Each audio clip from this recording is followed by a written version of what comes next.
Bonjour à toutes et à tous, bienvenue dans le format dédié à l'entrepreneuriat du podcast Chef, l'endroit où je vous propose de découvrir l'histoire de celles et ceux qui entreprennent dans la food. Bienvenue dans Chef d'entreprise. Vous mangez des burgers ? Enfin, je parie là-dessus pour disons 98% d'entre vous, car le burger fait partie de notre quotidien. Ouais, faut savoir qu'en France, on en mange 1,2 milliard par an. Chaque seconde, là, il y a 40 burgers qui sont mangés sur l'Hexagone. Je fais pas exception, j'en mange régulièrement, des travaillés, des plus industriels, car comme mon invité, j'ai un souvenir d'enfance lié au McDo. J'ai grandi à Aurillac, et quand dans les années 90, le McDo est arrivé, la ville entière n'a parlé que de ça pendant un mois. Vous voyez le drive là où on fait la queue en voiture pour récupérer sa commande ? Eh ben il y a eu la queue, chaque jour, pendant un trimestre. Bref, on a tous un goût, une préférence, un souvenir avec le burger, et notre invité, lui, il a connu aussi l'implantation du McDo chez lui, mais c'était à Mazamet, et en grandissant, comme moi, il a continué à en consommer, jusqu'à ce qu'un jour, lui, il se dise avec un camarade, et pourquoi on n'en ferait pas ? Louis Frac, encore étudiant, s'est dit avec son camarade donc Anthony Darré, pourquoi on ferait pas des burgers ? Mais bon, c'est-à-dire bon pour ceux qui les mangent, et bon pour la planète. Pourquoi on ferait pas des burgers bio ? On se parle de ça, c'était il y a à peu près 15 ans. La bio n'était pas ce qu'elle était, et eux, ils étaient encore à l'école. Et pourtant, ils se sont lancés. Vous allez donc entendre l'histoire de Louis Frac et de l'entreprise qu'il a cofondée avec Anthony, BioBurger. Ils ont voulu prouver qu'on pouvait retourner l'image de la malbouffe en conservant le plaisir. Et ça marche plutôt pas mal, car des premiers tests de sauce dans la cuisine du studio de Louis, on en est arrivé à 24 restaurants dans toute la France, et c'est pas fini, car le pionnier de la restauration rapide 100% bio compte bien peser dans le game, et ils ont bien des raisons d'y croire. Alors je vous propose de découvrir cette histoire de potes qui ont très vite su quel rôle chacun devait prendre, qui ont profité de leurs études pour tester, questionner le concept, qui ont fait de leur stage des laboratoires et de leurs copains de promo leurs premiers collègues. C'est aussi l'histoire d'un pari fou, tout simplement celui de repenser tout un process pour le rendre vertueux sans faire une concession. Vous écoutez le podcast Chef, vous écoutez Chef d'entreprise, et voici l'histoire de Louis Frac, voici l'histoire de BioBurger.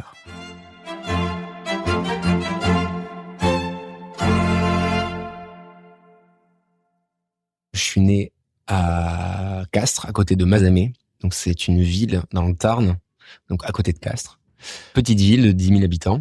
J'ai grandi là-bas, donc jusqu'à 18 ans. Mes parents étaient nés à Paris, ils sont installés là-bas parce qu'on avait des attaches justement liées à l'époque textile et de délainage. Donc j'ai une maison de vacances encore là-bas.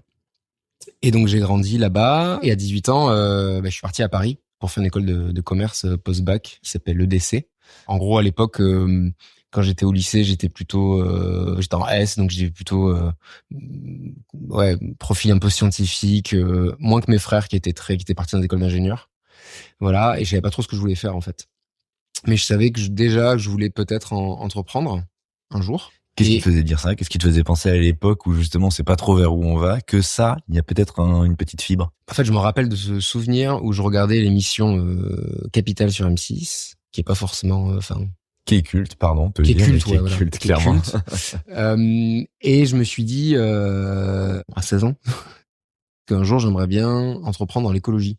Pour deux raisons, parce que ça a commencé à me toucher déjà, c'était à 20 ans, et aussi parce que je me disais qu'il y avait quelque chose d'avenir d'une manière ou d'une autre, mais c'était très flou quoi. C'était tiens, il y a quelque chose à faire là-dedans, mais je savais pas vraiment, voilà. Et du coup, on a choisi le décès avec mes parents parce que c'était quand même orienté sur l'entrepreneuriat, la création d'entreprise. C'est l'ancienne école des cadres, mais ça s'était rebaptisé l'école des dirigeants et créateurs d'entreprise. Donc c'est un peu pompeux, mais il faut se rappeler qu'à l'époque, et encore plus à cette époque-là, c'était pas du tout comme aujourd'hui la création d'entreprise. C'était pas du tout vu comme. Aujourd'hui, c'est hyper fame de sortir d'HEC et d'ouvrir un resto, mais nous, quand on l'a fait, c'était pas du tout le cas en fait. Les parents d'Anthony, j'y reviendrai, mais quand on a commencé, mon associé Anthony, quand on a commencé à ouvrir un restaurant, ils ont dit mais on n'a pas payé une école de commerce pendant 5 ans pour que tu fasses des frites quoi. Et ça, c'est assez marrant. Donc voilà. Et donc là, je suis parti à Paris donc pour faire cette école. Pardonne-moi, mais juste, est-ce qu'on peut préciser ce que font tes parents ? Ouais. Alors, mon père est architecte. Il était architecte. Il est à la retraite. Et ma mère, elle s'occupait de nous et elle a fait faisait pas mal d'associatifs. Donc j'ai des parents très proches de moi. Mon père avait son agence en dessous de l'appartement à Mazamet. Bon, c'est pas mal, hein, mais il était sur place. Donc j'ai eu des parents vraiment très proches. Et voilà. Et j'ai eu des parents aussi, si je fais un petit, qui m'ont donné beaucoup confiance en moi, qui m'ont poussé. Enfin, comment dire. Ma mère dit toujours qu'elle est une éducation jardinière et pas potière. C'est-à-dire qu'en gros, elle oriente un peu, elle coupe les branches, mais elle laisse s'épanouir. Donc il y avait pas de mauvaise direction à prendre en fait. Si je voulais être électricien, je serais électricien. Si je voulais être ingénieur, je serais ingénieur. Si je voulais faire HEC, Polytechnique, n'importe quoi. Enfin, tout était. Il y avait pas de voie tracée. Il y avait pas tout ça quoi. C'est déterminant, c'est important. C'est pas rien ça.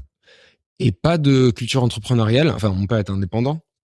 Profession libérale, pas forcément de culture entrepreneuriale, mais une histoire familiale entrepreneuriale plutôt liée justement à l'époque industrielle à Mazamet, où j'avais des ancêtres qui avaient été des grands entrepreneurs à Mazamet. Et j'ai un cousin aussi qui est 10 ans de plus que moi, qui a ouvert pas mal de bars à Paris, on va dire 5-6 ans avant BioBurger. Donc forcément, ça m'a vachement inspiré, c'était mon grand cousin. Voilà. Ça, c'est les influences un peu familiales entrepreneuriales, mais qui sont finalement assez pas si énormes que ça. Quoi, qui étaient là, mais bon. Mais qui étaient là. Ouais. Ok. Donc direction Paris. Voilà, direction Paris.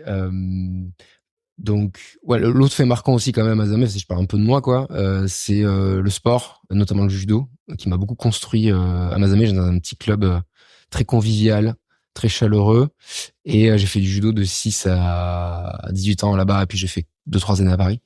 Et donc j'ai jusqu'à ma ceinture noire à 15 ans. Enfin, c'était mes premiers accomplissements forts.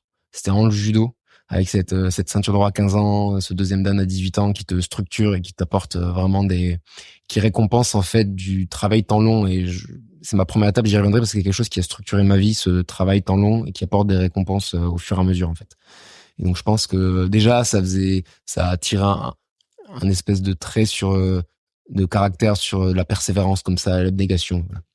Mon deuxième dan, j'ai eu le dernier jour de mes 18 ans, le dernier jour de l'année de mes 18 ans, quoi. Vraiment, symbolique. C'était là ou jamais, quoi. Fin du chapitre. Voilà. Ok. Case cochée. Voilà, case cochée. En fait, à Paris, après, j'ai essayé de faire du judo à Levallois et tout, mais je me suis fait, ça allait pas du tout, quoi. J'étais passé à autre chose. Ouais.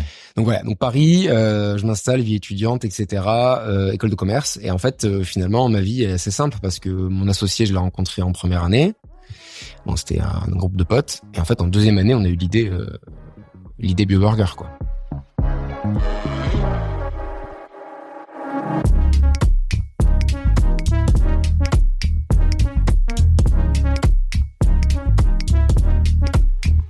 Est-ce que tu peux me raconter ces premiers pas, parce que quand on déboule du sud-ouest, qu'on arrive à Paris, qu'on est étudiant, qu'on est dans une école de commerce, pour avoir fait à peu près la même chose, il n'y a pas que le travail, les idées, les choses comme ça. Où est-ce que toi t'es arrivé en te disant, moi je vais y aller à fond dans cette école, je vais être studieux, développer mes idées, ou parce que moi mes premières années en école de commerce, j'ai plus bu que travailler. Mais toi, on a l'impression, et en plus il y a cette rencontre qui est déterminante, que t'es rentré quand même avec une certaine détermination. J'étais déterminé, mais je savais pas forcément exactement ce que je voulais faire. Je laissais les occasions se présenter. Mais je me rappelle, dans cette école, ce qui était pas mal, c'est qu'il y avait pas mal d'élèves qui cherchaient des idées, quoi, pour entreprendre. Il y avait quand même cette fibre-là. Ouais. C'était pas une école de dingue. Qui était pas fake, en fait. C'était pas du tout pas tout une le monde, posture. pas tous, mais pas mal quand même. Et avant d'avoir cette idée, j'avais eu déjà d'autres. On se creusait un peu la tête de manière, on va dire, latente là-dessus, quoi. Ouais. Après, oui, j'ai vu ma vie étudiante, mais pas non plus ultra débridée. J'ai fait mon week-end d'intégration avant qu'il y ait eu les interdictions et tout, donc c'était un peu hard, mais ça va. Ouais. Et après, j'ai suivi mon truc, mais en fait, l'idée est arrivée assez tôt, donc ça a pas mal après été en filigrane de le reste de mes études, en fait, cette idée. Donc dès la deuxième année? Ouais, dès la deuxième année, donc en cours d'anglais, avec une prof qui s'appelait Madame Wolf, à 11h du mat, on était avec Anthony, comme tous les matins, et tous les matins en cours, on discutait de là, on allait manger à midi. Vers 10h30, 11h, mais vraiment. Et en fait, on était à La Défense. Cette école était à La Défense, côté Neuilly. Donc en fait, il y avait très peu d'offres de restauration. Et le peu qu'il y avait, c'était franchement dégueulasse. Enfin, je le dis comme c'est. Pardon pour ceux qui étaient là, mais c'était vraiment pas ouf. Et donc nous, on était un peu bloqués à chaque fois. Et donc parfois, on prenait le métro sur une station pour aller à Grande Arche, pour aller chez Quick. Il y a pas Burger King à l'époque. Chez Quick, chez McDo. Et là, c'est ce jour-là, la veille, on est allé chez Quick, on s'était fait un menu étudiant, donc double cookie and toast, je me rappelle. On était sortis, bide explosé et tout. Donc on aimait bien ça. Nous, on est de la génération McDo, hein. Faut redire, c'est qu'on a grandi. Il y avait un McDo qui a ouvert à Mazamet, quand j'étais gamin, c'était un événement. Ah ouais, je vois. C'était the événement, quoi. Mazamet, McDo, waouh. Bon, j'y allais pas si souvent, en fait, parce que bon. Mais voilà, c'était un imaginaire très fort pour moi. Et donc, du coup, là, l'idée, qu'est-ce que ça a été? C'est-à-dire que, à force de discuter, on venait d'aller chez Quick la veille, on s'est dit, mais en fait, on aimerait bien à nouveau se faire un bon burger, mais juste de qualité, quoi. Quelque chose qui soit bien fait, qui soit bon. Cette idée-là, il y a beaucoup de gens qui l'ont eu en même temps. Sauf que nous, au même moment, donc 10 secondes après avoir dit ça, on s'est dit, mais il faut que ce soit bio. Pourquoi? Alors ça, j'ai toujours un tout petit peu de mal à répondre à cette question, mais qu'est-ce qui a fait que nous deux, et pas les autres, on a fait ce rapprochement avec le burger de qualité, c'est forcément bio. Parce qu'on est les seuls à avoir fait, on est toujours les seuls à avoir fait dans toute la restauration rapide aujourd'hui, 15 ans plus tard. Et en fait, ça, je pense que c'est un mix entre des valeurs et un imaginaire que nous ont inculqué nos parents, qui n'étaient pas non plus des espèces de fanats de bio. Hein. Moi, j'avais juste 2-3 produits, l'huile d'olive, etc. Et encore aujourd'hui, aujourd'hui, je mange... Moi, je mange à 100% de bio à fond. Mes parents, bon, un petit peu. Ouais. Les parents Anthony un peu plus. Mais on savait ce que c'était, quoi. On savait ce que c'était. Et puis, il y a ce lien dont j'ai parlé, cet imaginaire, faire du business dans l'écologie, quand même. Oui, toi, t'as cette fibre, cette envie aussi depuis le début. Et donc, je pense que c'est ça qui a fait qu'on s'est dit, ben, il faut ce label-là. Ça, c'est le départ. Et tout de suite, on s'est dit que ça allait s'appeler Bio Burger. Enfin, le nom, on l'a eu les 10 secondes suivantes dans ce cours-là. Donc, ça s'est fait... Petite pensée pour cette prof qui pensait délivrer son cours d'anglais tranquille, pendant que deux mecs n'en avaient vraiment rien à faire. Et on l'imagine, alors que l'idée se pointe, l'idée de faire une société, de créer un concept, n'écoutez pas du tout ce qui est en train de se passer. Oui, en plus, ça nous a porté préjudice d'ailleurs, parce que on est déjà allé en Angleterre pour négocier avec des fournisseurs de cheddar, et l'anglais était pas top, quoi. Bon. Et donc, du coup, en seconde année, à chaque fois qu'on avait une idée comme ça, parce que ça arrivait souvent, on en parlait autour de nous, et puis il arrivait toujours un moment donné où il y avait un truc qui disait non, mais no go. Ouais, ça levait un frein. En fait, ça existe déjà, c'est pas possible, etc. Et donc là, vous sortez de cette salle et vous vous dites, on va faire ça, on a envie de faire ça. À la pause, on en parle à nos potes. Ouais. Je crois déjà, ou on garde pour nous ça, je sais plus, mais rapidement, en tout cas, on en parle à nos potes. Ouais. Et en fait, on voit que en creusant, il n'y a pas de no-go. Ça marche. Vous trouvez pas le frein. Mais c'est antinomique, bio, burger, en fait, ça va pas. Mais en fait, si, c'est ça qui est génial. Est-ce que tu peux nous rappeler la date, l'année de cet événement, ce moment où vous dites ça, c'est en quelle année? Je crois que c'est en novembre 2007. Je sais jamais si c'est en novembre 2007 ou tout début 2007. Janvier 2008. Je pose cette question pour qu'on se reprojette dans ce que peut représenter la bio en 2007. On se parle presque de 20 ans. Ouais. Il y a 20 ans, le label bio, c'est pas aussi clair pour tout le monde. Ceux qui en ont une représentation superficielle se disent c'est cher, en gros. Ça, c'est toujours le cas. Et c'est toujours le cas. Cette représentation. Ouais. Mais c'est à peu près la seule chose que on se dit à cette époque-là. Et il y a les absolument convaincus qui sont une minorité, voilà. Ouais. C'est vrai que c'était pas pareil. C'était quand même déjà en plein essor. Ouais. Notamment Biocop a bien structuré la filière. Ça fait 35, presque 40 ans, je crois, qu'il structure la filière. Mais pour le grand, à Mazamet, en l'occurrence, les mecs, voilà. Ouais, à Mazamet, même, effectivement partout. C'était pas ce que c'était aujourd'hui, mais c'était déjà pas mal en croissance, mais c'est pas du tout ce que c'était aujourd'hui. Ça, c'est clair. Évidemment, en restauration, pas du tout, mais ça, c'est toujours le cas, puisque 1% aujourd'hui de l'offre de restauration est bio, alors que c'est 6 à 7% dans la grande conso ailleurs.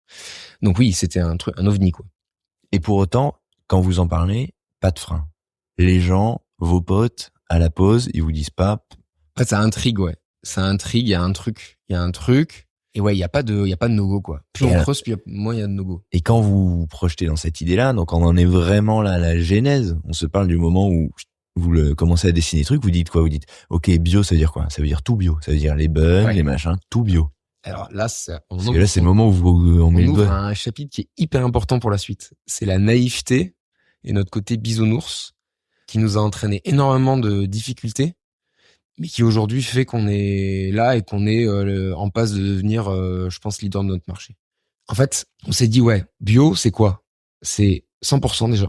Parce que ça sert à rien de le faire à moitié, ça veut rien dire. Il faut que ce soit audible. Donc 100%. Donc tout. Et ça arrive assez vite dans notre réflexion. Par souci de clarté en termes de com, par souci éthique, par rapport des valeurs, toutes ces raisons. C'est écarté en termes de com et parce que ça sert à rien de le faire à moitié. On était un peu, nous, on est des gens entiers, quoi. Un peu trop, d'ailleurs. Et c'était un peu naïf parce qu'on s'imaginait pas les contraintes que ça allait nous donner. Ouais. On avait ce nom BioBurger, quand tu t'appelles BioBurger. D'ailleurs, en fait, aujourd'hui, on n'aurait pas le droit de s'appeler BioBurger si on n'était pas au moins 95% bio. Ça, on l'a appris il y a pas longtemps. Mais voilà, pour nous, fallait aller à fond. Moi, je suis quelqu'un d'entier. Voilà, c'était un peu par naïveté, aussi par image. Et évidemment, pour avoir vraiment de l'impact aussi, c'est aller jusqu'au bout des choses. La deuxième contrainte qu'on s'est fixée, c'est qu'il fallait pas que ce soit plus cher. Parce qu'en fait, on s'est dit, les gens, ils sont pas prêts à mettre plus cher sur le long terme pour la bio. Et donc, ces deux idées, on les a jamais abandonnées. On n'a jamais transigé depuis 15 ans sur ces deux idées, depuis la genèse. Pour revenir aussi sur le conventionnel potentiel, on s'est dit le coca. Très vite, on s'est dit le coca. Problème.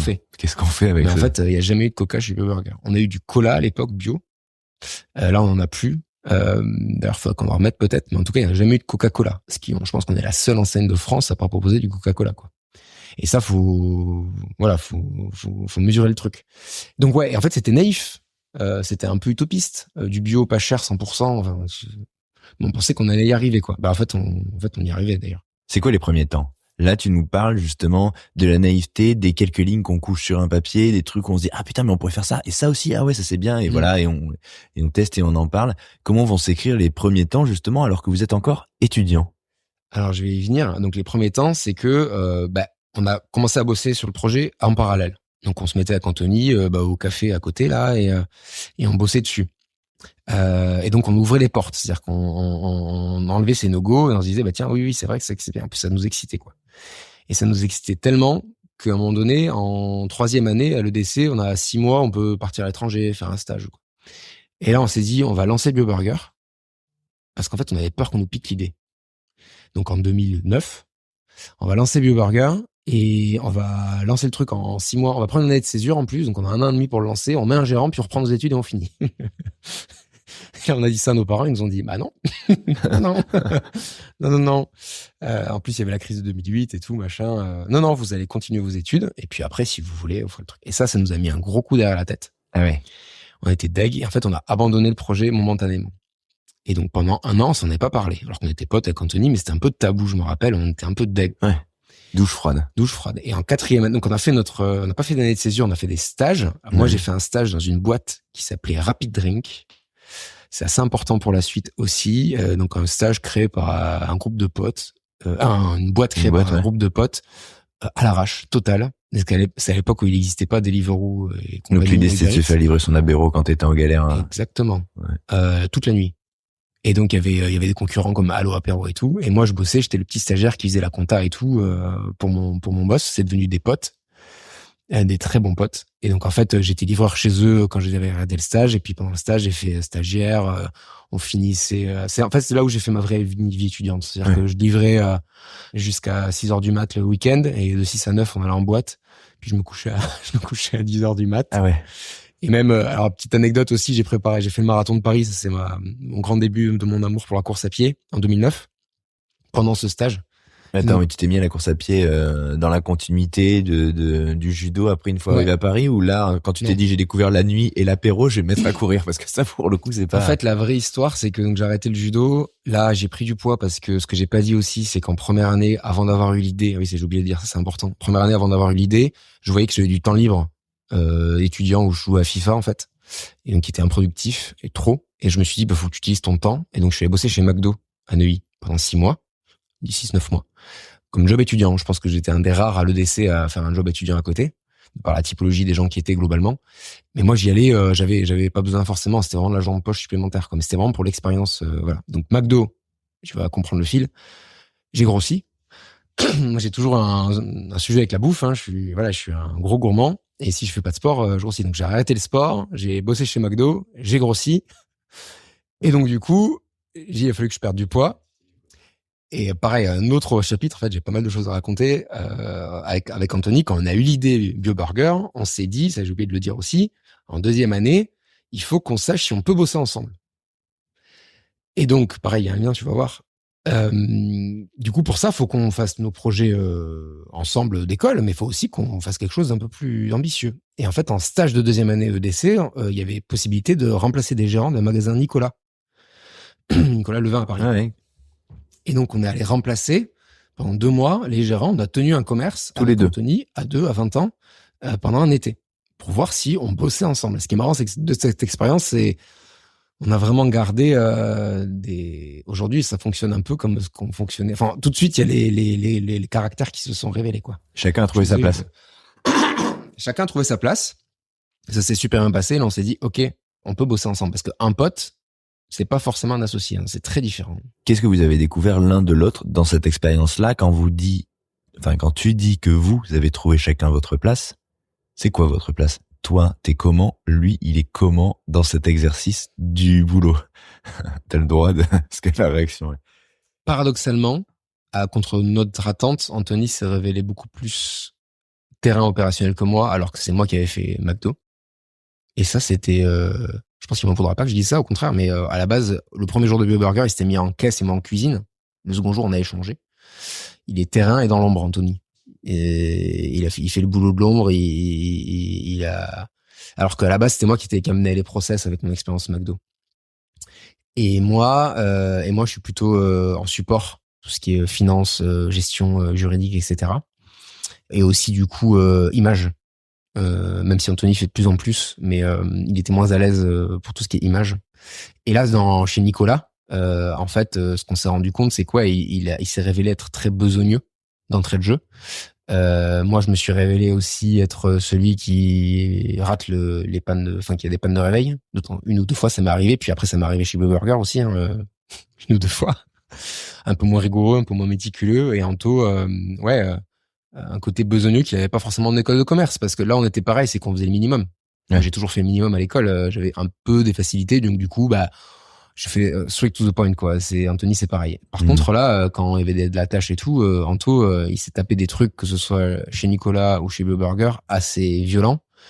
Et peut-être que moi là-dessus, me suis révélé peut-être moins besogneux, mais plus en retrait sur du support, quoi. Je sais pas si je suis très clair, mais c'est ce que je ressens là aujourd'hui. Cette expérience, je pourrais en reparler d'ailleurs, il y a d'autres choses à dire, mais nos gérants, qui s'appellent Armand et Valérie Dumonteil, étaient des marathoniens. Et donc du coup, ils m'ont dit, viens courir avec nous. Moi, j'ai dit ouais, parce que je voulais perdre du poids. Parce qu'on a eu une période comme ça de passation. Donc on allait à l'hippodrome de Longchamp courir. Et puis, ils m'ont inscrit aux 20 km de Paris. En fait, on est restés potes après, avec ces gens, qui avaient 15 ans de plus que nous, 20 ans de plus que nous. Et ils m'ont inscrit aux 20 km de Paris. Et j'ai fait 20 km de Paris. Et ensuite, ils m'ont dit, tu t'inscris au marathon. Mais j'ai regardé avec des yeux, mais genre, jamais de la vie, je ferai le marathon. En fait, c'est juste pas possible. Puis le marathon, pareil, c'est pas ce que c'était aujourd'hui en 2009.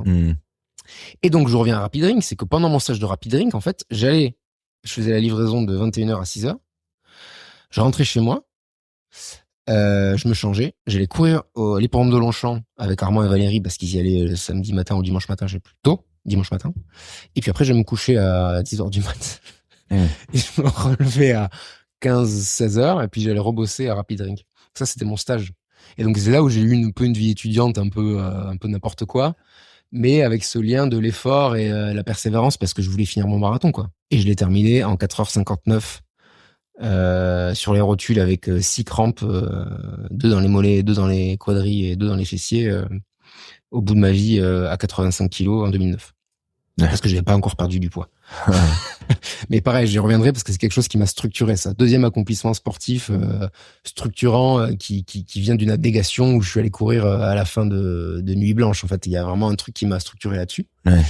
Voilà. Et donc, ce stage pendant ce temps-là, on avait un peu arrêté le projet, mais je me rappelle à l'époque que pendant la soirée Rapid Drink, j'en parlais quand même autour de moi avec cette idée de burger bio. Les gens, je voyais que ça, pareil, ça répondait, quoi. Ouais. Ah ouais, putain, mais c'est pas mal et tout.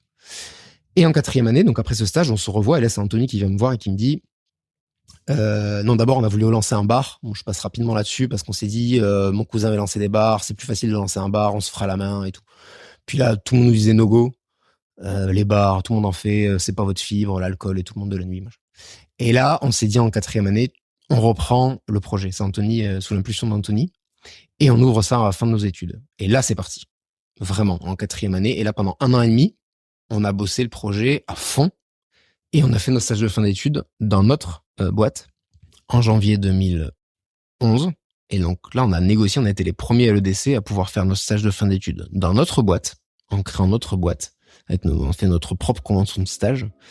Et on a cherché le local, mis tout au point et tout pendant 6 mois de janvier à juillet 2011. Et en juillet 2011, on a ouvert le burger.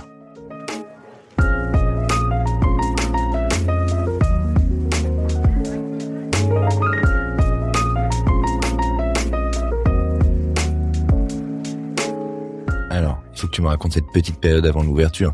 Quand tu dis que vous reprenez cette idée, que vous commencez à travailler dessus, comment, quand on est étudiant, on travaille dessus? Raconte-moi ces moments et raconte-moi ce truc qui vous amène finalement à ouvrir votre boîte à cet âge-là, alors que vous êtes à peine ou encore même dans l'école. Au moment où vous le faites, comment ça se passe? C'est quoi le souvenir que tu as de ces moments-là? Quand vous travailliez déjà? Déjà, et encore un truc qui m'a vachement structuré, c'est qu'on était animé, quoi. Enfin, on était possédé par le truc, quoi. C'était quelque chose qui nous... Et puis quand t'es étudiant, quand t'es jeune et tout, t'as tellement du temps. Du temps. 2, rien à perdre, pas de responsabilité. Enfin, tu vois, franchement, tu réfléchis pas, quoi. Tu fonces. Déjà, il y a ce côté, on fonce, quoi. On y croyait beaucoup. Et donc, du coup, quand on bossait, en fait, on comptait pas nos heures, on comptait pas nos efforts. C'est ce qu'on a fait toutes les premières années. C'est qu'on pouvait y aller. On avait une énergie de dingue. Ouais. C'est-à-dire qu'après les cours, le soir, vous vous voyez pour bosser sur le projet. Enfin, c'était un truc. Ouais, et puis les cours, comme je te dis, on est les strict to the point. On avait nos crayons CTS, fallait avoir 10 sur 20 partout et ça suffisait, quoi. Ouais. Franchement, et après, on était sur notre boîte, quoi. Et ouais. Et parce que c'était tellement, ça nous paraissait tellement plus important. Par contre, les cours, on écoutait quand même les cours qui ont jugé, nous, à l'époque, utiles. Type. Moi, j'étais plutôt bon dans tout ce qui est business plan, droit, finance, etc. Et par contre, on a complètement snobé le marketing. Ce qui, pareil, si on y reviendra après, ce qui était une grave erreur. On n'y croyait pas du tout. Pour nous, le marketing, c'était du vent. Alors, faut aussi se rappeler que c'était l'époque du tout début des réseaux sociaux. Hein. Facebook est arrivé en 2008, 2009, à peu près, hein, je crois, de mémoire. Donc là, on était en 2011. Bon, c'était pas ce que c'était, mais bon, c'était quand même une grave connerie, hein. On était très naïfs là-dessus, mais on pensait que c'était vraiment du vent, quoi. Donc moi, j'y écoutais pas, ça m'intéressait pas. Mais on m'a quand même écouté sur des trucs très structurants, qu'on estime qu'on peut pas apprendre par soi-même, tu vois, qui nous ont bien servi, donc le juridique, la finance, etc. Mais surtout, à côté, on bossait sur notre boîte parce qu'on estimait que c'était là le plus important. Et donc, ouais, ça s'est fait à côté. On a des potes qui nous ont aidés. Donc, vu qu'on constituait des groupes de travail en fonction des matières, et bien là, on mettait BioBurger.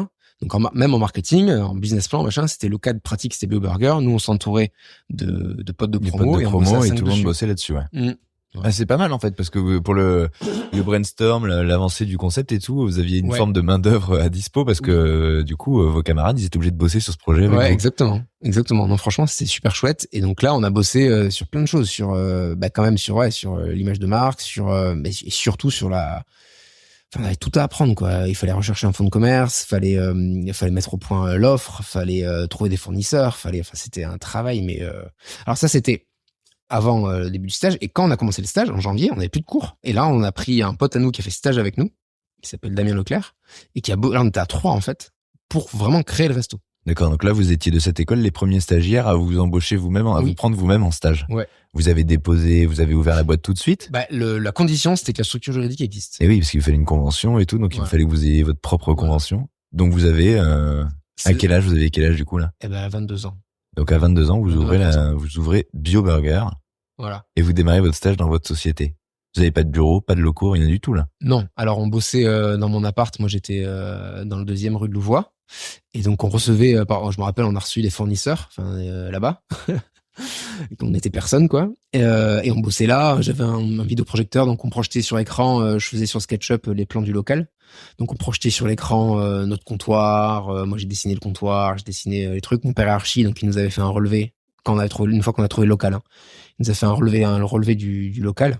Et donc on pouvait, moi sur SketchUp, j'ai monté les murs et j'ai essayé de faire le resto, quoi. Qu'est-ce qu'il disait là au début, là, quand vous avez dû prendre votre téléphone pour trouver des fournisseurs? Vous les avez trouvés comment et comment ils vous ont pris au début? Parce que c'était l'enfer. Mais c'était l'enfer. On était en bio, il y avait zéro choix, il y avait personne. Et le pire, c'est qu'on était en bio, en restauration. Et en restauration commerciale, pas collective. Les seules offres qu'il y avait en restauration, c'était pour de la collective, ce qui n'a rien à voir avec la commerciale. Parce que volume, parce que tout ça, et donc ça pouvait intéresser des fournisseurs plus facilement. Oui, et puis il y avait plus de demandes en collectif. D'ailleurs, c'est toujours le cas. Et la collective demande pas les mêmes choses que la commerciale, et le commercial ne demande pas du tout les mêmes choses que la magasin spécialisé ou la GMS. Donc il y a rien qui était fait pour nous, parce qu'il y avait quand même un peu de GMS et de. Mais quand tu achètes, je sais pas moi, encore aujourd'hui, quand on achète je sais pas, du poulet pané, nous on cherche un conditionnement spécial restauration. Et en fait, on reçoit pendant très longtemps, on a reçu nos poulets panés par 2 dans des emballages plastiques. Enfin. Et ça encore, c'est le moindre mal. C'est-à-dire qu'il y avait déjà très peu d'offres, très peu de choix, très peu d'acteurs, très peu de distributeurs. Et il y a Transgourmet, à l'époque, ils avaient une gamme mais microscopique. C'est-à-dire que tous les restaurateurs aujourd'hui, ils appellent Transgourmet ou compagnie, et puis ils sont livrés. Mais nous, c'était impossible.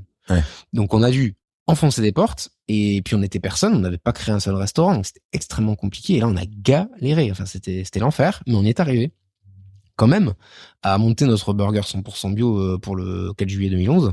Tant bien que mal, même si la qualité par rapport à ce qu'on a aujourd'hui, c'était sans commune mesure. Mais alors attends, du coup, tu trouves les fournisseurs les uns après les autres, tu les invites chez toi dans ton appartement? Alors il y en a pas tous, hein, il y en a quelques-uns notamment. En fait, on a travaillé avec Nature 10, qui était un distributeur bio, mais plutôt spécialisé en restauration collective. On a quand même travaillé avec lui, et ça nous a permis d'avoir quand même quelques produits par le même fournisseur. Et après, il a fallu trouver ce qui manquait à droite à gauche. Mais ça, c'était le kick-off. Hein. Après, ça a évolué, mais tellement. Mais comment vous faites comme ça? Alors déjà, il faut trouver donc ces fournisseurs, il faut les convaincre. Alors ok, bon, vous y arrivez à force de recherche et de volonté. Il faut quand même un moment le goûter, le faire, le match avant même d'ouvrir un resto. Il faut quand même faire ces tests-là. Donc dans ce même timing. Vous faites ça aussi? Ouais, on fait tout ça. Alors, je t'avoue que Anthony doit avoir des anecdotes, mais quelques semaines avant d'ouvrir, je crois qu'on n'avait pas encore le fromage, on n'avait pas le pain. Enfin, c'était chaud, quoi. Mais qui teste les recettes? Moi, je me rappelle dans mon appartement, dans le 2e, rue Louvois, là, on a copié. En fait, on a pris les recettes de l'air sauce de McDo, la pepper, enfin la sauce du Deluxe là. Puis moi j'ai mélangé du poivre, de la mayonnaise et la moutarde, et puis ça fait une sauce pepper quoi. Et c'était bon. Et c'était notre première sauce pepper.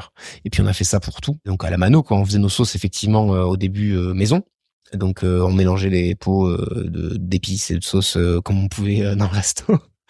Le pain on l'a trouvé avec un boulanger quand même du quartier qu'on a trouvé en bio. Alors c'était génial parce qu'il était frais du matin. Ce qui était l'enfer, c'est que on devait le commander 2 jours avant. Donc soit on en avait pas assez, parce qu'il n'en avait pas commandé assez, soit si on avait commandé trop, en fait, il se perdait le soir même. Foutu, Donc on avait perte ou rupture tous les jours. Et ça, on a eu ça pendant 4 ans. Donc t'imagines pas, en termes de coût, la monstruosité du truc, mais on n'avait pas le choix. En fait, tous les premiers démarrages, jusqu'en 2016, ça a été ça. Ça a été de la démerde avec un concept qui n'était pas du tout optimisé, mais qui tenait debout parce que nous, on bossait comme des connards dedans. Donc là, on en arrive justement, après toute cette phase d'élaboration, de réflexion, ces sauces faites sur un coin du plan de travail chez toi, à cette première ouverture, vous trouvez un local, donc? Alors, donc, du coup, en même temps, on a cherché un local. D'ailleurs, on a fait des offres pour des locaux où on n'a pas eu le prêt bancaire. Ça, c'était même avant, d'ailleurs, ce stage. Et là, on a trouvé on a décidé de se passer des banques parce que les banques nous prêtaient pas parce qu'on n'était personne. Et donc, on a réussi à le financer nous-mêmes parce que c'était pas cher et que moi, j'avais 30 000 euros. J'ai eu la chance d'avoir 30 000 euros. On a fait des prêts étudiants et on a nos proches qui nous ont prêté de l'argent en perso avec un contrat sur 5 ans avec un taux d'intérêt variable en fonction du chiffre d'affaires, je me rappelle, qu'on a dû payer du coup. On a remboursé une fortune parce que c'était en perso. Et en faisant les travaux nous-mêmes, à part l'élec et le parquet. Et donc ça nous a coûté, je sais plus, 250 000 balles en tout. Et on arrive à le financer donc sans les banques, à part ce prêt étudiant. On a trouvé ce local, donc Passage de Choiseul dans le 2e arrondissement de Paris. On a fait les travaux nous-mêmes en même temps que ce que je viens de dire là, donc les travaux et en même temps les sauces pepper, les trucs, les fournisseurs. Voilà. Les travaux, j'ai des potes qui nous ont aidés, enfin on nous a vachement aidés. Damien, il a été extraordinaire, voilà. Et ouais, on y est arrivé et donc de l'aide et on est arrivé à construire notre offre, donc burger, frites. Et à l'époque, on avait peur parce que c'était pas du tout l'époque d'aujourd'hui quoi. On avait peur de faire un restaurant full burger. Donc on a fait quoi? Des salades, des pâtes et des quiches. Ah ouais. Parce que le monoproduit, à l'époque, c'était pas l'idée. On avait peur. Mais c'était infect. Ce qu'on faisait à côté. J'avais honte, je me rappelle. Et en fait, on a fait ça 1 mois et demi. Au bout d'1 mois et demi, on est parti en vacances parce qu'on était épuisés. Donc, mi-août, il y avait personne. On a pris 15 jours de vacances. Moi, je suis revenu dans le Tarn, j'étais épuisé. Et quand on est revenu, on a arrêté, en fait, salade, quiche. Ça a duré 1 mois et demi parce qu'on s'est rendu compte que les gens s'appelaient Burger. Et évidemment, ils viennent pour des burgers. Il faut arrêter mais on avait eu peur. Et ces gens qui viennent, donc, après toutes ces, pas péripéties, mais cette route jeune de l'entrepreneuriat, des réflexions. Là, ça y est, les premiers jours, vous trouvez le local, vous faites vos travaux, ok, vous êtes aidé, vous mettez votre enseigne. Ouais. Et puis, c'est comment ce premier jour? Parce que ça doit être quelque chose de... ouais. Avant ça, il y a eu des moments épiques dans les travaux. Quand on a déposé l'enseigne, c'était l'enfer. Ça avait se casser la gueule. Enfin, il y a eu des moments épiques dans les travaux, de gros stress. Et le jour de l'ouverture était assez épique. Je me rappellerai, moi, le matin, j'étais derrière le comptoir. Donc, j'étais en haut, parce qu'il y avait cuisine qui était en sous-sol, en fait. Et moi, je préparais des pâtisseries, je faisais des pâtisseries. Donc, je faisais une petite... Par contre, on ouvrait le matin. On avait décidé d'ouvrir à 8h du matin. Pour proposer quoi? Quelle offre? De petit déjeuner, café? Okay. On n'ouvre personne. Et là, je me rappelle mon frère, Roland, qui passe, et je me rappellerai toujours du regard qui me fait, un regard de mélanger d'admiration et de mon pauvre loulou, dans quoi tu t'es lancé? Mais je me rappelle, mais parce qu'il y avait personne et qu'il était 10h30 du match, je sais plus très bien, et mon frère qui a été après très important aussi dans l'histoire, et ce regard qui m'a lancé, c'était vraiment un mix entre ces deux choses. Ouais. Et en fait, ce qui s'est passé, donc il y a des cousins à moi et des amis qui sont venus nous aider ce premier jour. J'avais donc ce fameux cousin Alexis qui a ouvert des bars, et sa sœur notamment qui était là, plus notre pote Damien, et donc on était, je sais plus, 5-6. Mais quoi, pour bosser, pour cuisine, pour d'accord, vraiment. Donc, en cuisine, moi j'étais avec Camille en cuisine, enfin il y avait du monde. Et donc on démarre, et là on se fait démonter la gueule. 80 clients le premier jour, je me rappelle. On n'était pas du tout prêts. Et donc, avant de démarrer, d'ailleurs, coupure de courant, donc on démarre tout à midi. Et la coupure de courant, en fait, il y avait trop de... Ouais, ils étaient pas équipés. C'était trop d'ampères, j'y arrivais. Et donc, tout pète. Donc, du coup, on éteint une friteuse. Donc, on fait le rush avec une seule friteuse sur deux pour le premier jour. Et l'autre galère, c'est qu'on avait un coupe-frites. Donc, on faisait les frites maison, évidemment, ce qui était à l'époque révolutionnaire. Donc, on avait un coupe-frites. On avait tout préparé, toutes les frites le matin. Et en fait, on s'est fait tellement déchirer qu'on a dû recouper des frites pendant le rush. Le coupe-frites, je l'avais fixé avec des chevilles mollies dans un mur à placo, sans renfort, sans rien. Et Camille, elle fait ses patates et crac. Et le truc se décroche du mur. Le truc se décroche du mur à midi, je sais plus, 45, en plein rush. Du coup, j'ai toujours cette image de Camille qui coupe les frites au couteau. Au couteau, dans le rush. Mais c'est vrai, des vraies histoires, ça. Donc, on s'est fait démonter.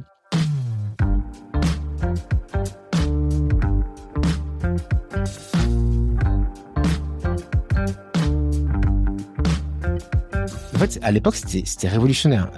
On était les premiers à sortir ça. C'est-à-dire que Big Firma et compagnie n'existaient pas. Donc, un burger joint comme ça, qui fait du bio, avec du maison, avec des pains frais du matin, ça n'existait pas.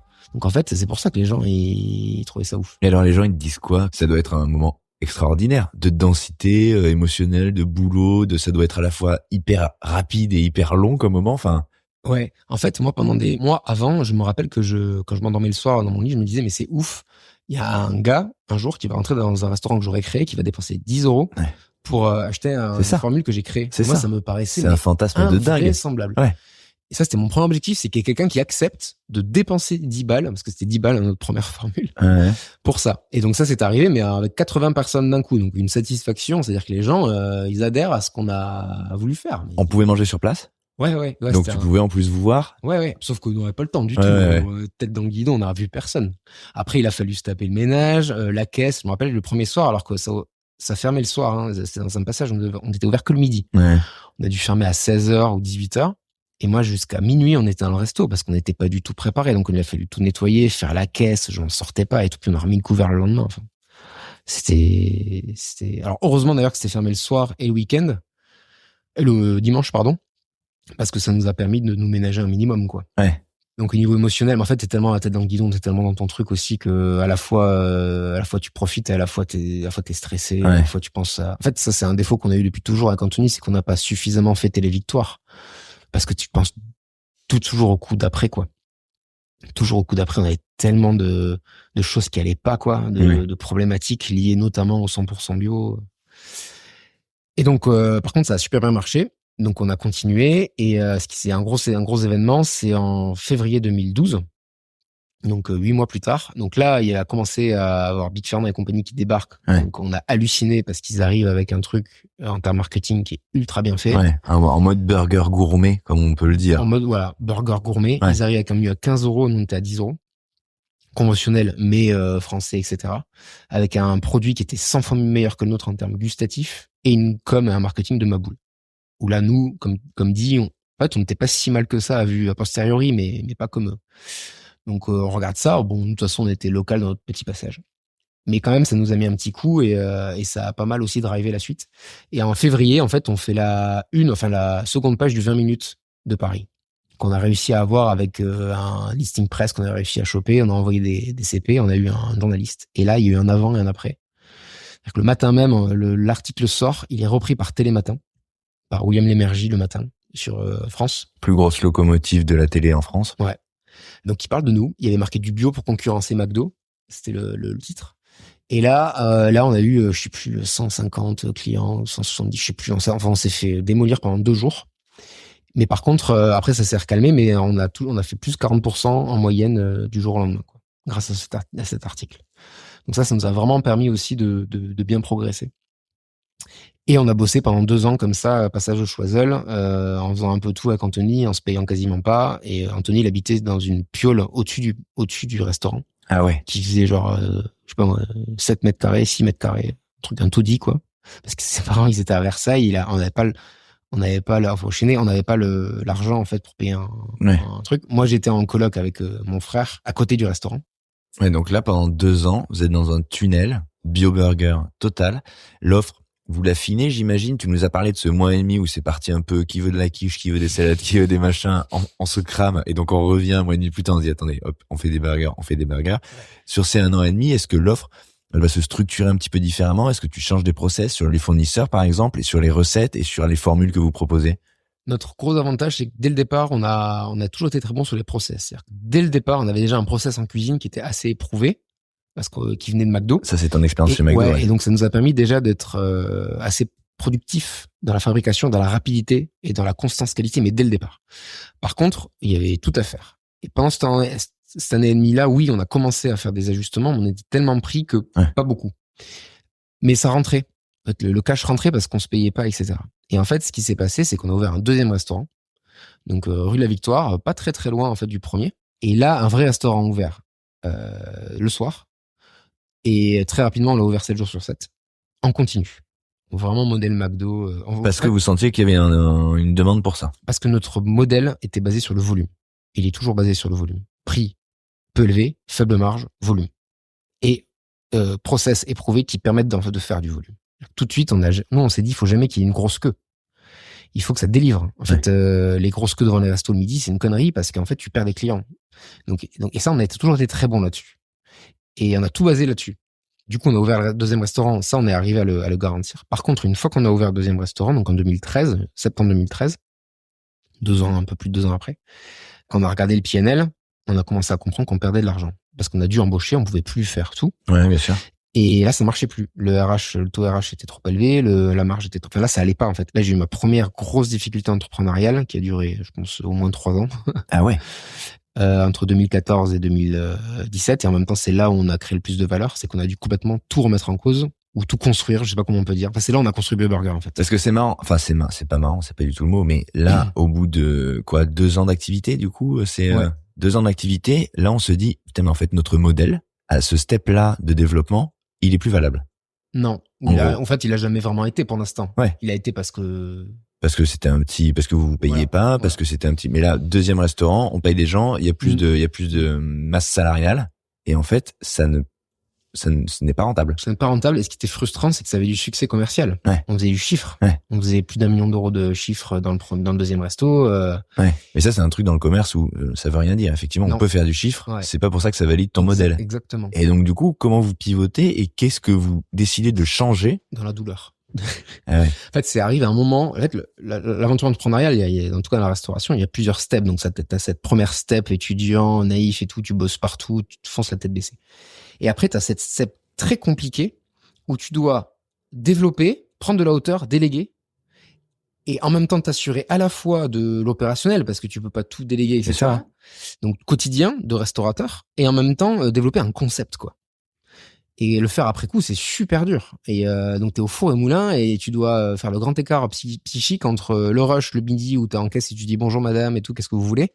Et en même temps, dans ta tête derrière toi, tu te dis mais putain, comment je vais faire du coup pour améliorer ma marge et structurer mon truc. Alors heureusement, les rushs te font du bien en fait, ça fait du bien le rush. Ouais, c'est une bulle. Ouais, t'es dans une bulle. Mais après, t'es essoré et tu dois l'après-midi te dire comment je règle mes problèmes. On avait des gros problèmes.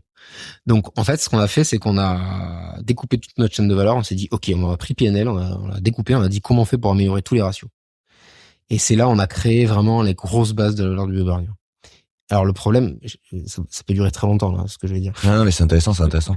Mais pour commencer en mode synthétique, c'est que, il y a la pro. Et donc, la pro, il y a eu, 3 choses qui ont été faites dans la pro. Il y a eu qu'on a tout simplement changé de fournisseur quand ça allait pas, parce qu'on avait plus de moyens, la bio s'était un peu développée, on avait plus de hauteur pour changer de fournisseur, et puis on avait plus de choses à vendre aussi, parce qu'on avait un volume. On a externalisé la production. Ça, c'est hyper important. C'est-à-dire que je t'ai dit qu'on faisait nos sauces nous-mêmes. Ouais. Mais ça, c'est pas possible à long terme. Donc, en fait, on a trouvé des boîtes qui étaient adaptées à notre volume et qui faisaient des sauces à façon en 100% bio. Donc, et là, on a beaucoup travaillé, on a fait ça pour beaucoup d'autres produits, en main dans la main, en fait, en leur donnant de nos recettes, des briefs, ce qu'on voulait. Ouais. Ils nous faisaient des retours, on faisait des allers-retours, etc. Ils développaient quelque chose pour nous. D'accord, donc ok. Mais donc, du coup, tu sous-traites ton histoire, mais ils font quand même selon vos codes et selon votre... C'est 100 fois mieux, parce qu'ils font moins cher, parce qu'ils ont des volumes. Ouais. C'est leur métier. Ouais. Donc ça coûte moins cher à la fin, même s'ils prennent leur marge. C'est plus constant, meilleure qualité, meilleure constance qualité, etc.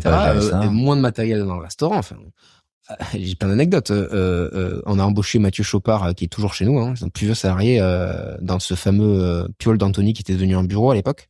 Bref, c'est un pâtissier à la base. Et donc il est venu et il nous faisait les pâtisseries maison à l'époque, des pâtisseries ouf. Mais en même temps, dans le même bol mélangeur, on faisait les sauces.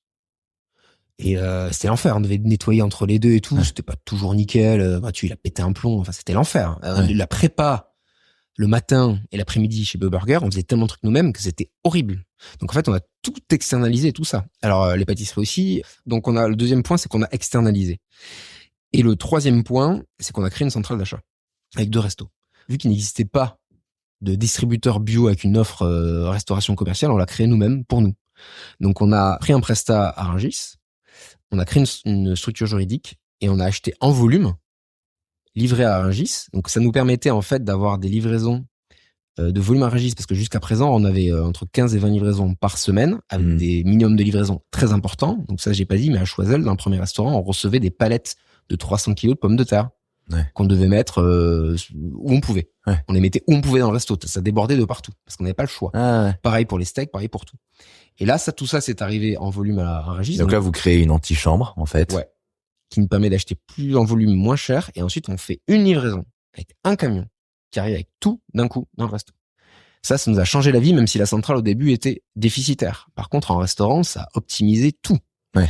Donc, la centrale est déficitaire. Alors juste une question. Est-ce que vous envisagez que cette centrale, elle puisse fournir d'autres personnes au début, ou ce sera jamais l'idée?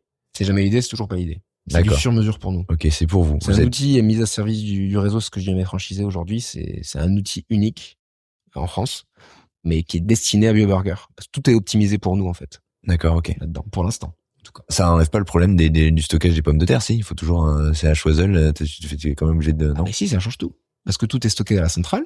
Et ensuite, oui, d'accord, ok. Ensuite, enfin, même avant, on faisait une commande à la centrale et ils nous apportent juste les cagettes de pommes de terre qu'on veut. Ouais, d'accord, ok. Ok. Ah ben en fait, on est devenu notre propre Transgourmet, quoi. C'est ce que fait Transgourmet pour les boîtes, pour les restaurants, mais en bio. Ok. Et avec Donc vous pouviez calibrer votre approvisionnement. Et ça, c'est un caractère qu'on a eu, c'est qu'on a toujours vu assez loin et assez ambitieux pour pouvoir faire des économies. Par exemple, sur nos gobelets boissons, qui coûtaient cher. En fait, ce qu'on a fait pour gagner des économies, c'est qu'on a appelé le fournisseur de McDo. On lui a demandé un gobelet. Et il nous a dit, en fait, c'est, 8 palettes minimum. On a fait OK. Donc, on a loué la loge des gardiens à côté du resto, à Victoire. On a créé un plancher pour faire un étage dedans. Donc, c'était un espèce de local en long, comme ça. Ouais. On a commandé les palettes. On les a stockées. On a eu 1 an et demi de gobelets ou 2 ans de gobelets. Mais en fait, il y avait tellement un effet d'économie d'échelle que ça valait le coup, le loyer de la loge, plus le petit plancher qu'on avait fait, plus l'achat, ça coûtait moins cher que d'acheter palette par palette, quoi. Drôle. Par contre, on a été bloqué pendant 2 ans. Mais ça, on l'a fait pour plein de trucs. Ouais. Mais pour le coup, c'est d'un point de vue entrepreneurial, c'est des choix qui sont pas anodins parce que c'est des investissements, ça. En fait, on a toujours été comme ça. On a investi pour l'avenir. Donc, je reviens sur ce que j'ai dit pour le judo, le temps long, la construction. Ouais. Oui, mais il faut avoir les capitaux pour le faire. Alors oui. Et les gens qui suivent ou qui font confiance si c'est pas tes capitaux. Exactement. Il faut convaincre, il faut emmener les gens. Et ça, on a plutôt été pas mauvais aussi dessus. On pourrait revenir pour la suite. On a fait des levées de fonds participatives et tout. On a toujours arrivé à emmener les gens. Dans ces premières années, vous faites rentrer des gens déjà petit à petit dans l'aventure. Ouais. Moi, j'ai toute ma famille dans la boîte. Anthony a toute sa famille, on a tous nos potes. Ils ont tous mis. Mais là, on se parle de l'entourage. Oui. Mais avec contrepartie. Ils sont actionnaires. D'accord, ok. Aujourd'hui, toute ma famille est actionnaire de la boîte depuis du coup cette période-là, parce qu'ils sont la première levée de fonds en equity, on l'a fait pour l'ouverture du 2e restaurant, donc en 2013. Là, on a levé 130 000 euros. Et là, on a fait un prêt bancaire. Et ensuite, entre 2013 et 2017, vu qu'au niveau cash, ça allait pas trop et tout, on s'est refinancé auprès de Saint-Jean, enfin des micro-levées à droite à gauche, pour financer tout ça, justement. Ah ouais, je comprends. Okay. Pour financer tout ça, pour financer le cash burn du restaurant, parce qu'il y avait un peu un cash burn, du coup. Et pour financer tout ce que je raconte. Donc ça, c'est l'amont. Donc, je simplifie, mais c'est l'amont. Pour finir sur les produits, il y a l'histoire des boissons. Les boissons en bio, c'était 75 centimes l'unité. Un Coca-Cola, je crois que c'est 25 centimes. Bon, on n'est pas compétitif.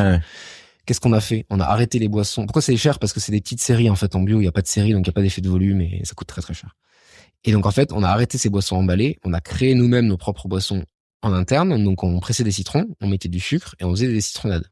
Donc, encore une prépa de maboule horrible, avec des énormes... On a acheté des énormes cubis de 20 litres ou de je sais plus combien qu'on mettait au frigo. Enfin, c'était l'enfer, mais ça nous permettait de voir baisser drastiquement le coût de voilà. Et donc, la seconde étape, ça a été d'industrialiser ça. Et donc, on a trouvé une boîte qui nous a fait des sirops, qui est basée à Agen. On allait les voir. Enfin, c'était toute une histoire. Et ils étaient accoquinés avec un gars qui faisait l'équivalent des machines à boisson qu'à McDo pour le Coca.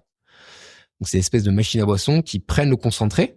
Donc, le sirop, donc c'est du citron et du sucre et un tout petit peu d'eau, et qui, au moment de servir, mélange avec de l'eau pétillante ou plate et qui servent. La distinction, c'est que notre sirop, vu qu'il était bio, il est pas stable à température ambiante, donc il devait être réfrigéré.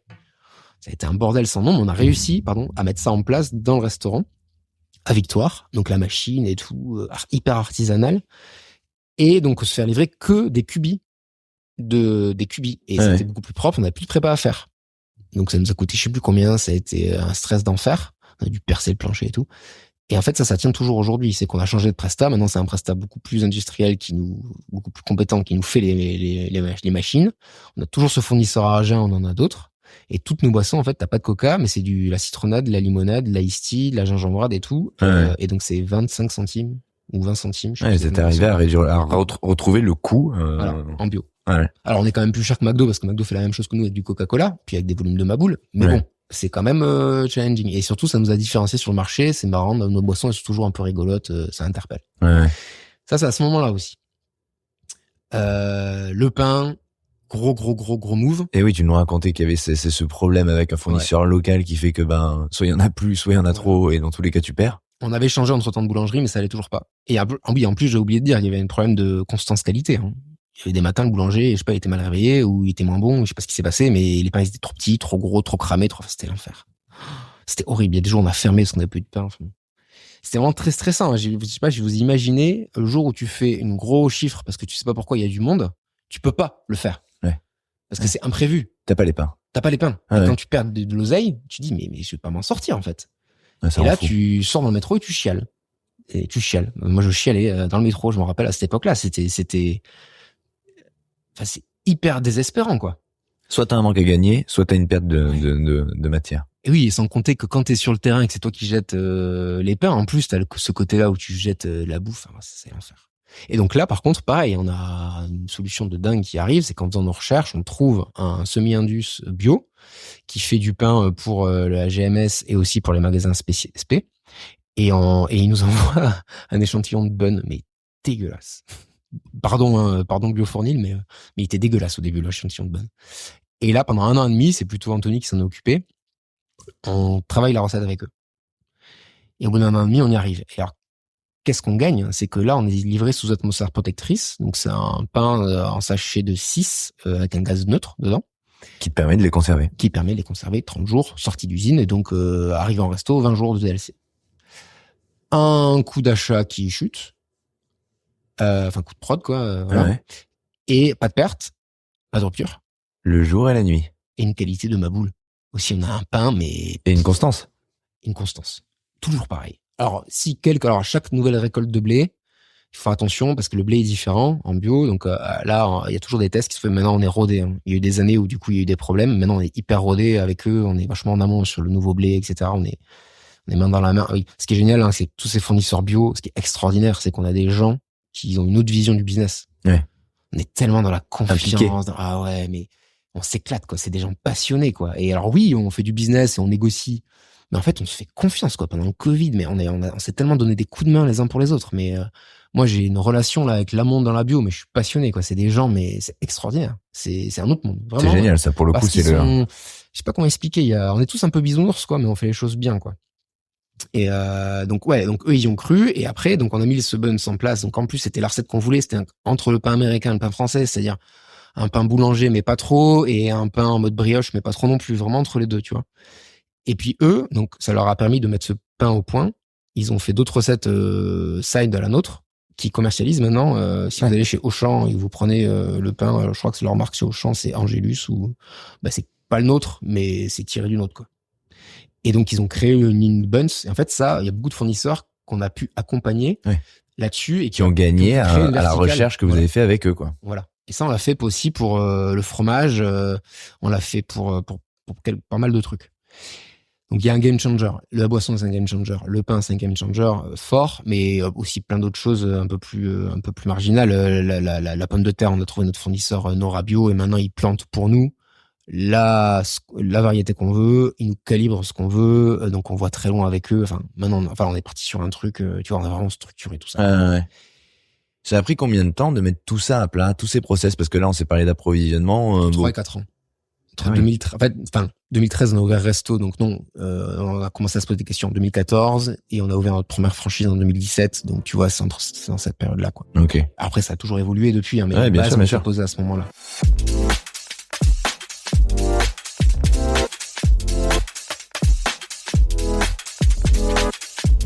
Donc ça, c'est juste l'amont. Ouais. Après, il y a le restaurant. Je vais essayer d'être un peu plus rapide, mais dans le restaurant, en fait, on était déjà bien organisé. Mais on a amélioré cette organisation. Alors, la spécificité, c'est qu'on fait tout à la demande. On cuit notre tout. Il y a aucun steak qui est envoyé en s'il n'est cuisson. pas commandé. Ouais, s'il n'est pas commandé. Ça, même en plein rush, ça, je pense qu'on est un des seuls à le faire. Ça nous permet d'avoir un super bon produit. Et du coup, on s'est organisé pour continuer cette promesse, mais en étant beaucoup plus productif. Et donc, l'idée, c'est quoi? C'est de pouvoir embaucher la manœuvre, n'importe qui, en fait, dès lors qu'il est motivé et sérieux, et de lui apporter le savoir-faire, et que les personnes en restaurant se posent le minimum de questions possible pour que ce soit une constance qualité maximale, et qu'il y ait aussi des conditions de travail qui soient OK. Dans la restauration rapide, c'est pas facile. Que ce soit simple, quoi. Tu vois. Ouais. Et ça, on a vraiment continué.